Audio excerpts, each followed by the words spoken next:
Selamat siang. Kita bertemu kembali pada kuliah nafsa forensik. Kali ini saya akan memberikan penjelasan tentang perundang-undangan di bidang nafsa. Oke, saya akan tampilkan uh, PowerPoint-nya.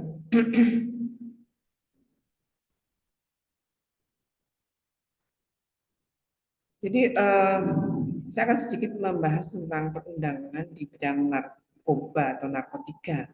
Jadi mohon maaf kalau mungkin dari mahasiswa yang berlatar ilmu hukum mungkin lebih menguasai daripada saya ya. Mohon maaf kalau ada kesalahan dan kurang tepatan yang saya sampaikan. Oke, pada sesi ini saya akan memberikan materi uh, regulasi atau peraturan narkotika atau narkoba dari aspek pandangan internasional, kemudian nasional, serta perubahan peraturan. Dan sebelum kita masuk ke perundangan, mungkin kita bisa melihat sepintas hierarki peraturan perundangan yang berlaku di Indonesia sesuai dengan Undang-Undang Nomor 12 Tahun 2011 tentang pembentukan peraturan perundangan. Di sini disebutkan bahwa hierarki perundangan itu dimulai dari Undang-Undang Dasar 1945. Setelah itu ada ketetapan MPR, kemudian ada undang-undang atau peraturan pemerintah pengganti undang-undang atau Perpu.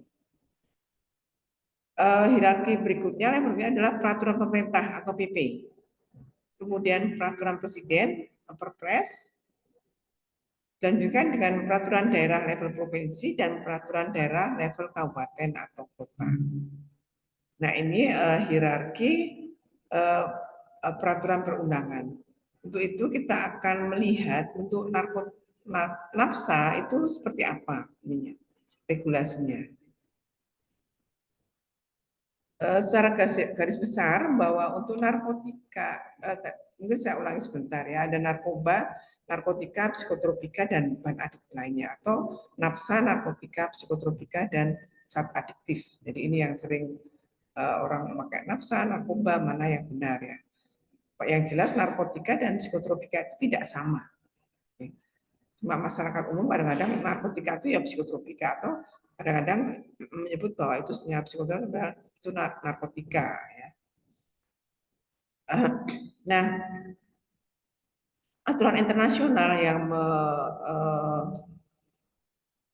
meregulasi tentang narkotika ada tiga peraturan pokok, yaitu pertama adalah Single Convention on Narcotic Drugs tahun 1961 yang ini sudah diamandemen dengan protokol 1972.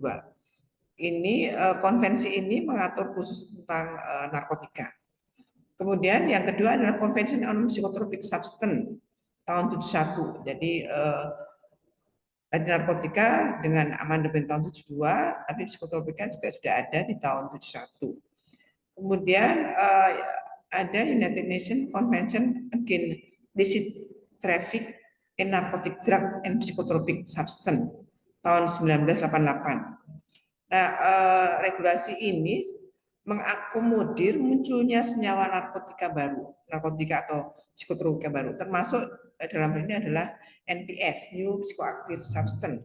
Jadi senyawa-senyawa baru yang efeknya mirip narkotika dan psikotropika dan belum digolongkan di aturan itu disebut NPS. Ya. Jadi nanti kemudian dari NPS yang bermunculan di seluruh dunia ini, mungkin sekarang sudah ada ribuan NPS baru ya, dan belum diatur di masing-masing negara. Nah, Indonesia sudah mengelompokkan beberapa NPS itu dalam penggolongan narkotika atau psikotropika, tapi belum semuanya. Ya. Padahal yang beredar di dunia itu mungkin sudah ribuan ya, mungkin hampir 2000 senyawa NPS baru.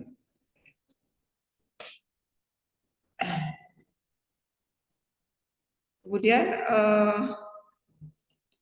tadi sudah secara internasional, kemudian secara nasional ya. Secara nasional nafsa itu ada dua undang-undang besar yang menaungi tadi. Yang pertama adalah Undang-Undang Psikotropika. Jadi Undang-Undang Nomor 5 Tahun 97. Ini tentang psikotropika. Ya, ini sudah cukup lama. Kemudian Undang-Undang Narkotika, Undang-Undang Nomor 35 Tahun 2009. Nah, ini sebenarnya revisi undang-undang yang lama, Undang-Undang Nomor berapa ya? Sebelumnya yang tahun 97 juga yang muncul tentang narkotika, kemudian direvisi di tahun 2009. Nah, ini undang-undang besar yang mengatur tentang narkotika dan psikotropika. Nah, selain itu ada peraturan-peraturan pelaksanaannya, baik itu diatur dengan peraturan menteri atau peraturan Badan POM atau Permenkes. Ini nanti banyak dikeluarkan untuk import ekspor dan sebagainya, termasuk penggolongan jenis-jenis narkotika baru dan psikotropika baru itu dituangkan melalui peraturan Menteri Kesehatan ini, sehingga negara tidak perlu mengubah undang-undangnya, tapi tinggal membuat Permenkesnya aja.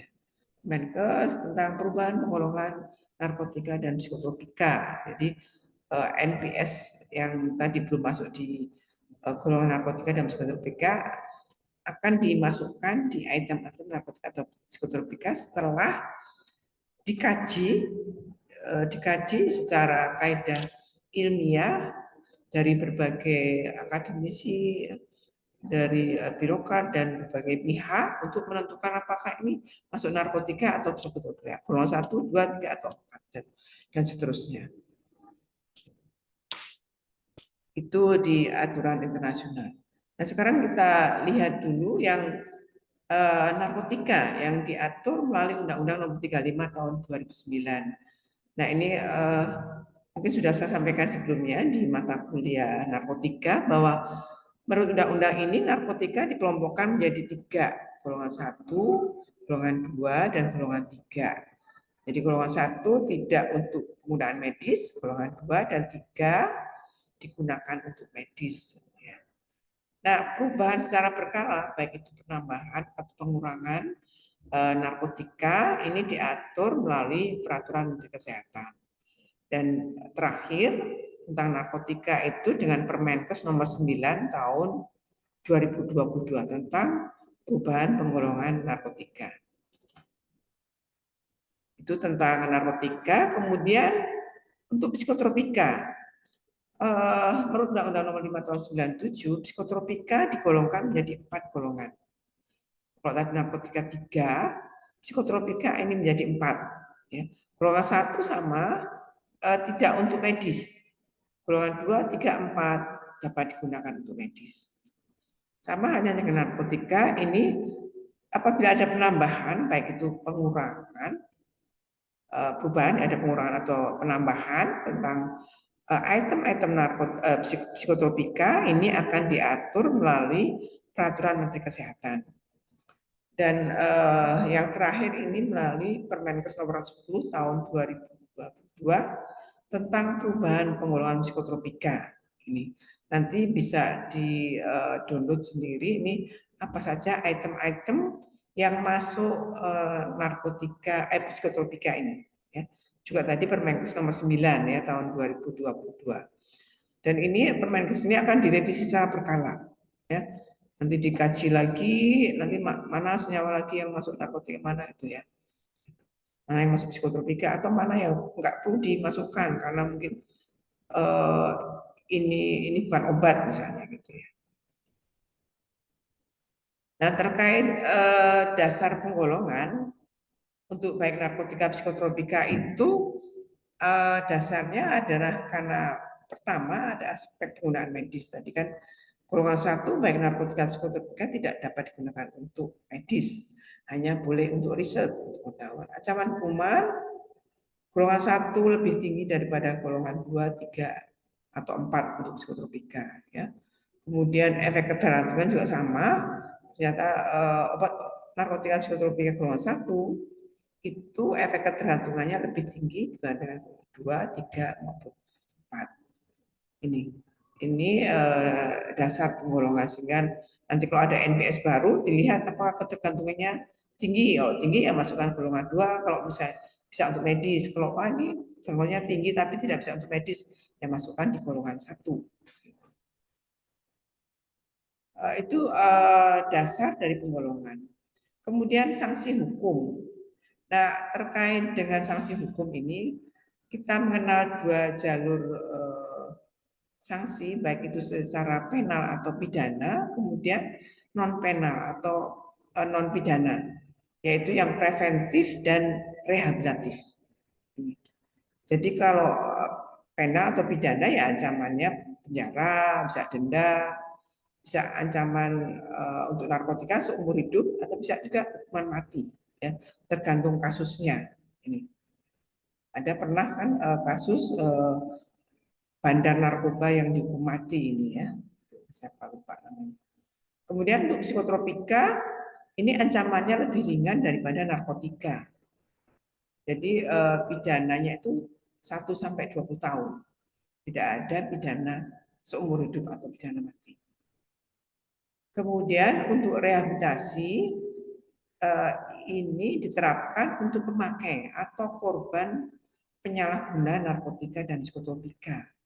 Nah, untuk dikatakan sebagai korban dan nanti harus masuk rehabilitasi, itu harus melalui suatu asesmen khusus. Ya, nanti ada prosedurnya sehingga seseorang itu bisa dikategorikan sebagai korban penyalahgunaan narkotika. Bisa juga pada saat mungkin sidang, ya, kemudian divonis 1 tahun untuk melakukan rehabilitasi, bisa juga seperti itu. Atau bisa tanpa sidang, tapi seseorang itu memakai itu nanti langsung direhab. Kaitan nafsa dengan forensik di sidang pengadilan. Sesuai dengan Undang-Undang Nomor 8 Tahun 1981 tentang KUHAP, Kitab Undang-Undang Hukum Acara Pidana. Jadi ini undang-undang yang mengatur beracara pidana, ini namanya KUHAP. Di pasal 184 ayat 1 ini berbunyi bahwa terdapat 5 alat bukti yang sah dalam pemeriksaan persidangan pidana, karena narkotika psikotropika itu termasuk kasus pidana ya kalau disalahgunakan. Jadi alat bukti yang sah tadi pertama adalah keterangan saksi. Itu keterangan yang paling kuat, alat bukti yang sah yang paling kuat. Yang kedua adalah keterangan ahli. Yang ketiga surat. Nah, surat itu bentuknya bisa visum, bisa surat berita acara pemeriksaan narkotika, psikotropika. Kemudian adanya petunjuk dan adanya keterangan terdakwa. Nah ini, nah kaitannya dengan narkotika seperti apa? Nah di forensik ini untuk narkotika dan psikotropika kasusnya kalau dimasukkan di pasal 184 ini bisa masuk di keterangan ahli atau surat. Nah, jadi kemudian di 183 ini KUHAP nih ya.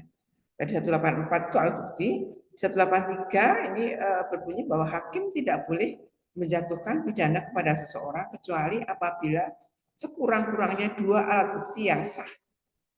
Ia memperoleh keyakinan bahwa suatu tindak pidana benar-benar terjadi, bahwa terdakwalah yang bersalah melakukan. Jadi hakim itu akan menjatuhkan vonis kepada seseorang apabila yakin minimal 2 alat bukti dari 5 tadi. Nah, jadi kalau forensik mungkin ada keterangan ahli, ada surat, itu sudah valid dan benar, hakim akan percaya dengan itu. Ya. Jadi itu. Nah, peran forensik tadi terkait dengan alat bukti yang sah, tadi bisa sebagai keterangan ahli. Jadi keterangan ahli ini apabila seseorang diminta kesaksiannya di sidang pengadilan, itu bisa sebagai keterangan ahli. Atau misalnya kita tidak diminta di sidang pengadilan, tapi kita melakukan pemeriksaan, baik itu membuat visum atau memeriksa secara laboratorium terkait dengan kasus narkotika psikotropika, apakah dari urin, ya, dari darah atau sampel potongan lambung atau liver atau rambut atau mungkin barang bukti yang eh, yang diduga narkotika psikotropika. Secara tentunya kita buktikan bahwa itu narkotika psikotropika itu dikatakan sebagai alat bukti surat. Nah, itu terkait dengan forensik. Jadi forensik sebenarnya bisa mendukung dua alat bukti sebagai keterangan ahli dan sebagai alat bukti surat apabila itu dalam bentuk visum atau hasil pemeriksaan laboratorium. Mungkin itu saja penjelasan saya terkait dengan perundang-undangan nafsa forensik. Semoga bermanfaat. Mohon maaf apabila ada kesalahan dan kekurangan dari saya. Selamat siang, terima kasih.